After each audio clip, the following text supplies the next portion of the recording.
اللہ نے انسان کی زندگی میں نقص رکھے، کہیں نہ کہیں اس میں کمی رکھی کسی چیز کی۔ اللہ کی کریشن میں نقص نہیں ہو سکتا، لیکن اس نے ہر انسان کی زندگی میں کچھ نہ کچھ کمی رکھی ہے تاکہ اس کے اندر کچھ سوال اٹھے اور ایک تلاش اٹھے۔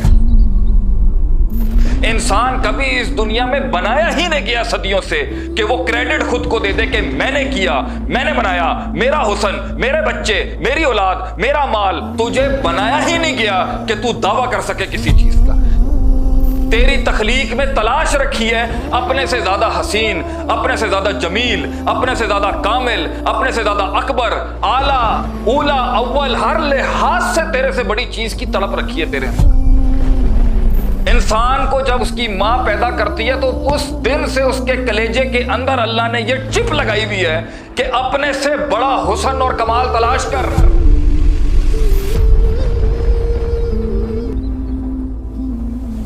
اللہ نے انسان کو تخلیق کیا تھا اس ڈائی کے اوپر، اس میں نقص رکھے تھے اللہ نے انسان کی زندگی میں نقص رکھے۔ اللہ نے انسان کی زندگی مکمل نہیں رکھی، کہیں نہ کہیں اس میں کمی رکھی کسی چیز کی۔ کسی کو کچھ دیا، کسی کو کچھ دیا، کسی کو کچھ دیا۔ اگرچہ ما تری فی خلق الرحمن من تفاوت، اللہ کی کریشن میں نقص نہیں ہو سکتا، لیکن اس نے ہر انسان کی زندگی میں کچھ نہ کچھ کمی رکھی ہے تاکہ اس کے اندر کچھ سوال اٹھے اور ایک تلاش اٹھے۔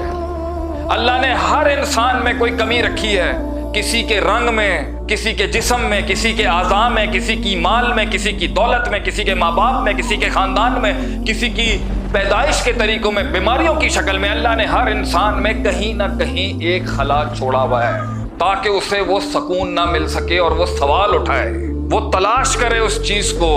اور اللہ نے انسان کی نفس کے اندر جب اسے کریٹ کیا تو اس میں سب سے پاورفل چیز رکھی جس سے وہ انسان بنے گا، کامل بنے گا اور عبد بنے گا، اسے کہتے ہیں سبمیشن۔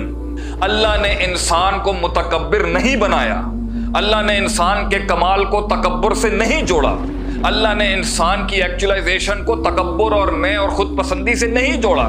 اللہ نے انسان کو میں کا جملہ کہنے کا حکم کیا، اس کی تخلیق میں نہیں رکھی۔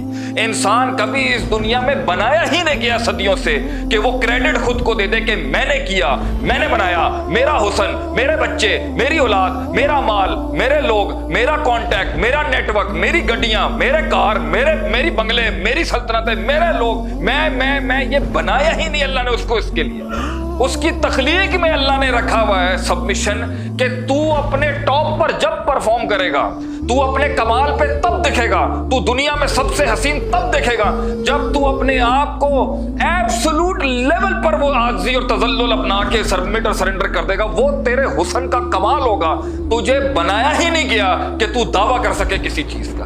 تیری تخلیق میں تلاش رکھی ہے اپنے سے زیادہ حسین، اپنے سے زیادہ جمیل، اپنے سے زیادہ کامل، اپنے سے زیادہ اکبر، اپنے سے زیادہ حسین، خوبصورت، اعلیٰ، اولا، اول، ہر لحاظ سے تیرے سے بڑی چیز کی تڑپ رکھی ہے تیرے اندر۔ انسان کو جب اللہ اس کی ماں پیدا کرتی ہے تو اس دن سے اس کے کلیجے کے اندر اللہ نے یہ چپ لگائی ہوئی ہے کہ اپنے سے بڑا حسن اور کمال تلاش کر۔ اللہ نے انسان کی روح کے اندر، چاہے وہ امریکی تھا، فرانسیسی تھا، پولینڈ کا تھا، روسی تھا، ہندو تھا، کچھ بھی تھا، اللہ نے اس کے اندر ایک تلاش رکھی تھی اپنے سے افضل۔ اس لیے فلسفی کا ایک مقولہ ہے، النقص فی الاشیاء یطلب الکمال۔ ہمارے اندر کا نقص، کسی بھی چیز کے اندر کا نقص، اس سے زیادہ کامل چیز کی تلاش کے لیے پش کرتا ہے اس کو۔ انسان کے اندر جب نقص ہوتا ہے نا، جب وہ نقص محسوس کرتا ہے، کمی محسوس کرتا ہے، تو وہ اپنے سے اعلیٰ ڈھونڈنے کی کوشش کرتا ہے۔ یہ تم ساروں کی مسلمان کافر کی تفریق سے ہٹ کے ہر انسانی بچے میں چپ لگائی تھی اللہ نے، تلاش کی۔ اس لیے مال بھی آ جائے، پیسہ بھی آ جائے، دولت بھی آ جائے، شہرت بھی آ جائے، تعلقات بھی آ جائیں، پاور بھی آ جائے، جرنیل بھی آ جائیں، کرنیل بھی آ جائیں، مولوی بھی آ جائیں، بڑے بڑے لوگ بھی آ جائیں، اولاد بھی آ جائے، گھر بھی آ جائیں، بڑی لیمبرگینی، فراریاں شبراریاں، سب کچھ آنے کے بعد بھی وہ خلا کسی کا پیو نہیں بھر سکتا۔ وہ خلا ہمیشہ رہا ہے، ہمیشہ رہے گا، ہمیشہ رہتا رہا ہے، اور یہ دنیا کبھی بھی اس کی روح کو تسکین نہیں دے سکتی۔